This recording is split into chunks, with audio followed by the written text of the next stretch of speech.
The snow in the Ardennes in January 1945 was not the clean, quiet kind you read about in Christmas stories. It was packed hard by artillery shells, stained dark in patches, and it had been absorbing the dead for 3 weeks straight. The Battle of the Bulge. Hitler's last desperate gamble in the West had torn through Belgium like a fever, and by the final days of December, the German offensive was collapsing under the weight of its own ambition and the relentless counterattack of the American Third Army pushing north from the south. Bastogne had held. The 101st Airborne had survived the encirclement. General George S. Patton had pivoted his entire army 90 degrees in 72 hours, a logistical feat that military historians still study today, and driven through the worst winter storm in a generation to relieve the siege. By the last day of 1944, the Germans were retreating, frostbitten, starving, and being captured by the hundreds. And then came January 1st, 1945. The village of Chenogne sits in the Belgian province of Luxembourg, a few kilometers from Bastogne. It is the kind of place that does not appear on most maps of the war. No famous bridge, no dramatic last stand, no monument with an American general's name on it. But on that frozen New Year's morning, something happened there that would be buried in classified files for nearly 30 years, argued about by historians for decades after that, and never, not once, result in a formal court-martial or an official SHAEF investigation. Between 60 and 80 German prisoners of war were shot and killed in the fields outside Chenogne. They were not killed in combat. They were not killed attempting to escape. They had already surrendered. Their hands were up, their weapons were gone, and they were marching toward the rear under American guard when the order or what passed for an order came down. Witnesses would later describe the killings differently.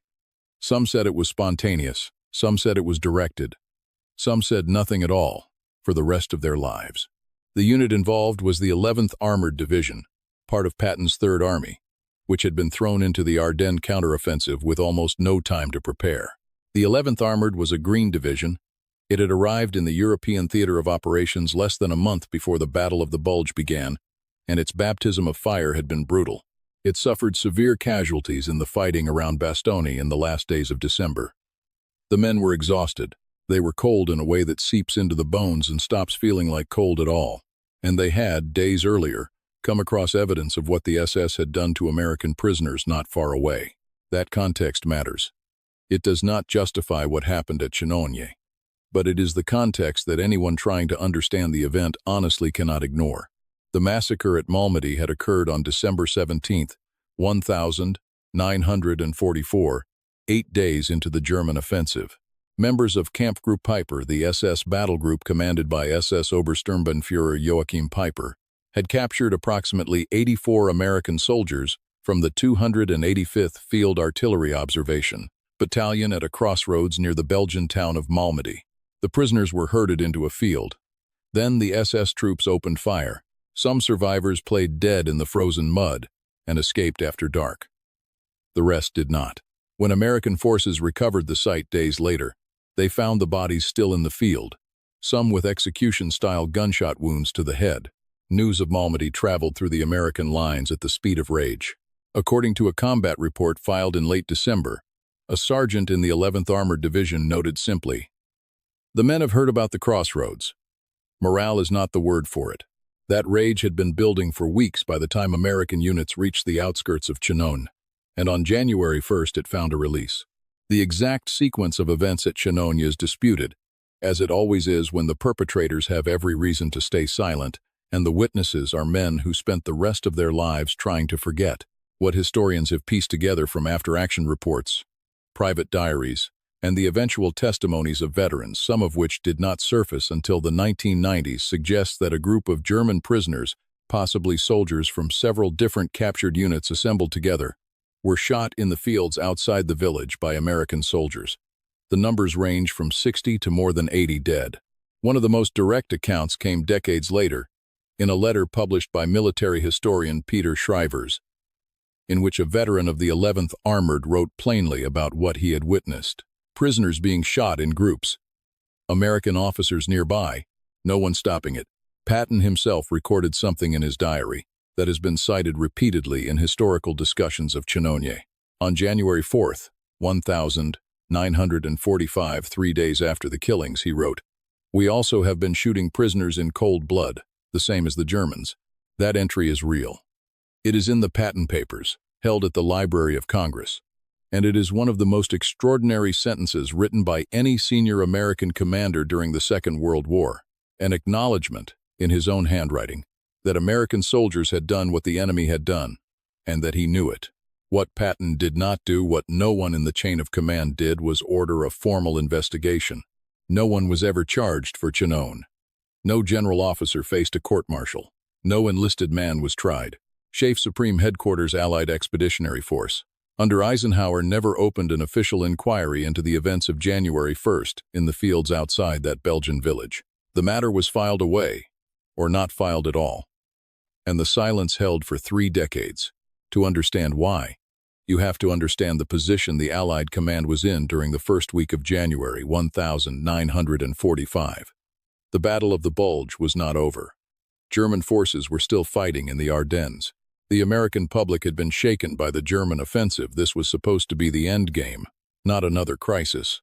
The Malmedy massacre had already generated massive press coverage and public outrage in the United States. If it came out that American soldiers had responded in kind, the psychological and political damage would have been severe. The narrative of the just war, the moral clarity that distinguished the Allies from the Nazis in the eyes of the American and European public, depended in part on the idea that American soldiers did not do what German SS men did.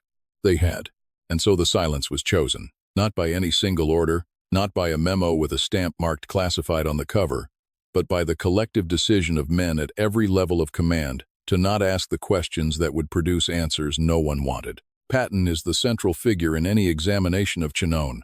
Not because he ordered the killings, there is no evidence he did, but because he commanded the army that carried them out, because he knew what had happened within days, and because he chose not to pursue it. This is the same Patton who relieved colonels for hesitation, who drove his staff to exhaustion enforcing standards of dress and discipline, who court-martialed officers for failures of nerve. He was not a man who looked away from things that displeased him, except apparently for this. His diary entry on January 4th is followed by no follow-up, no order to investigate, no relief of the unit commander. The entry exists as a document of awareness and nothing else. There is a version of Patton that his admirers prefer the man who turned the Third Army around in 72 hours, who drove through the snow to save Bastogne, who had an almost physical hatred of stalemate and passivity. That version is real. His operational record in the Ardennes counteroffensive is genuinely extraordinary. Between December 22, 1944, and January 25, 1945, the Third Army advanced through some of the worst terrain and worst weather in the European campaign, suffering heavy casualties while taking and holding ground that stopped the German offensive cold. But the man who achieved those things is also the man who wrote that entry on January 4th and did nothing about what it documented. What would you have done? Commanding an army in the middle of the worst winter campaign in Western Europe, knowing your men had just committed a war crime that mirrored the one that had inflamed every soldier under your command? What order do you give that doesn't destroy the army you need to finish the war, and does it matter that you never give it? Leave your answer in the comments, because what the Allied command did next and what they chose to never do is where this story gets genuinely difficult to look at. The answer SHAEF chose was bureaucratic silence. The Malmedy massacre, by contrast, generated an immediate and high-profile investigation. The perpetrators, Piper and members of his Kampfgruppe, were tried at the Dachau trials in 1946. 73 members of the unit were convicted. 43 were sentenced to death, though most of those sentences were subsequently commuted through a process that itself became a scandal. Piper was sentenced to death. He was never executed. His sentence was commuted to life imprisonment in 1951. He was paroled in 1956. He moved to France, lived quietly for nearly 20 years, and was killed in 1976 when his house was firebombed. The perpetrators were never definitively identified, though French communist organizations and former resistance members were suspected. The contrast between how Malmedy was handled and how Chenogne was handled is not subtle. One incident produced trials, international coverage, and convictions at Nuremberg-adjacent proceedings. The other produced a diary entry and 30 years of institutional silence. The 11th Armored Division continued fighting through the Ardennes and into Germany. It participated in the liberation of Mauthausen concentration camp in May 1945, one of the most horrifying sights the American Army encountered in the entire war, a place where prisoners had been worked and starved to death on an industrial scale. The soldiers who entered Mauthausen in May had, some of them, been at Chenogne in January. That is the kind of moral complexity that does not resolve neatly. The cover-up, if that word is even precise enough for what happened, functioned through omission rather than active suppression. After-action reports from the 11th Armored for the first days of January 1945 are vague, where they should be specific. Unit diaries from the period record operational movements, but not incidents with prisoners. The Army's own historical records of the Ardennes campaign, the official volumes compiled in the years after the war, do not mention Chenogne. According to a military historian reviewing declassified Army records in the 1990s, a senior officer noted in a marginal annotation, "Subject discussed at command level. No further action taken. No further action taken." 5 words that account for one of the more consequential silences in the post-war reckoning with Allied conduct in the Second World War. The record did not begin to crack until veterans themselves started talking, and even then, only in private, in letters to historians, in conversations that took place decades after the men who might have been charged were dead or beyond prosecution. Peter Schrijvers, a Belgian-American historian, compiled some of the most detailed first-hand accounts in his work on American soldiers in the liberation of Belgium. His research, published in the 2000s, drew on letters and testimonies that veterans had been sitting on for 50 years, in some cases longer. The accounts are not uniform. Some veterans describe the killings as something that happened around them, that they witnessed but did not participate in. Others describe it more directly. What almost none of them describe is any officer stepping forward in the moment to stop it, or any report filed afterward that traveled up the chain of command. There is a specific texture to the silence that surrounds events like Chenogne that is different from the silence that surrounds ordinary military secrecy. Ordinary military secrecy involves information that people actively work to suppress. The silence around Chenogne was more passive. It was the silence of men who had been through something they did not want to examine, in an institution that gave them every reason not to examine it, in a war that was still going on and that demanded everything they had. The killing happened. It was registered somewhere in Patton's private record, and then the Army moved on, because moving on was what armies in the middle of campaigns do. The broader moral accounting for Allied conduct in the Second World War took decades to develop, and in many respects is still incomplete. The post-war narrative in the United States focused on the liberation of the concentration camps, the defeat of Nazism, the Marshall Plan, the establishment of the post-war international order. All of those things were real. None of them made Chenogne not happen. There was no equivalent of the Malmedy trials for the American side of this equation. There was no formal process by which the families of the German prisoners killed at Chenogne received any acknowledgement. The German government, occupied with the process of denazification and reconstruction in the post-war years, never formally pressed the Allied powers on the matter. The Belgian government, which had every reason to remember what happened in its own territory in January 1945, did not pursue it either. The men of the 11th Armored Division came home. Most of them went back to the lives they had put on hold: jobs, families, the ordinary architecture of post-war American existence. Some of them carried what happened at Chenogne as a private weight for the rest of their lives.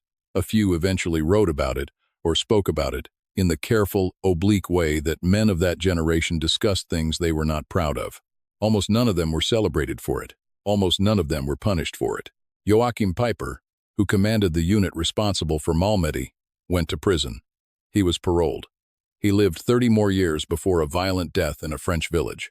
The men responsible for the American side of this equation, the officers who gave or failed to stop the order at Chenogne, the commanders who received Patton's diary entry and chose not to act on it, those men are largely anonymous to history. Their names do not appear in the trial transcripts. There are no trial transcripts. That is the final shape of this story. Not a courtroom, not a sentence, not a reckoning. Patton wrote it down in his own hand on January 4th, 1945. And then the machinery of military silence closed around it, and the snow in the Ardennes continued to fall, and the Third Army continued to advance and the war that everyone needed to end kept demanding every available unit of human attention and moral energy, until it finally ended, in May, in rubble and silence, and the particular exhaustion of a continent that had destroyed itself. Chenogne is not in the official histories. The German prisoners who died in that field outside the village do not have a monument. The soldiers who killed them do not have charges on their service records. Patton's diary entry sits in the Library of Congress, accessible to anyone who asks for it, a single sentence in a volume of operational notes and tactical assessments, and the private observations of a man who drove his army harder than any other commander in the Western campaign. We also have been shooting prisoners in cold blood, the same as the Germans. He wrote it, he knew it, and the institution he served processed that knowledge, the only way it knew how, by continuing forward, into Germany, toward a victory that was real and necessary, and permanently complicated by the things that happened in its shadow. The cold that January in the Ardennes was recorded at -20°C in some areas. Men on both sides lost fingers and toes to frostbite. The ground was frozen too hard in places to dig proper foxholes. The German prisoners at Chenogne, whoever they were, regular Wehrmacht, Waffen-SS remnants, conscripts from the collapsing German reserves, had surrendered into a situation that the laws of war were supposed to protect them from. The Geneva Convention was clear.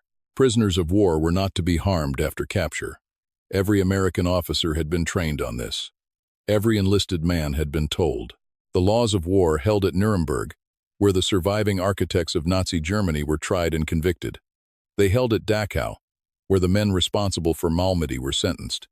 They did not hold at Chenogne, and the institution that administered those laws on the Allied side chose, deliberately and collectively, to make sure they would not be applied there. That is not a judgment. It is a fact. The record is what it is, a diary entry, a set of vague after-action reports, the testimony of old men speaking carefully to historians decades later, and a village in Belgium where something happened on the first day of 1945 that no official document will ever fully account for. The war ended 4 months after Chenogne. The victory was real. The silence around what it cost on all sides, in all the ways that word applies, has lasted considerably longer.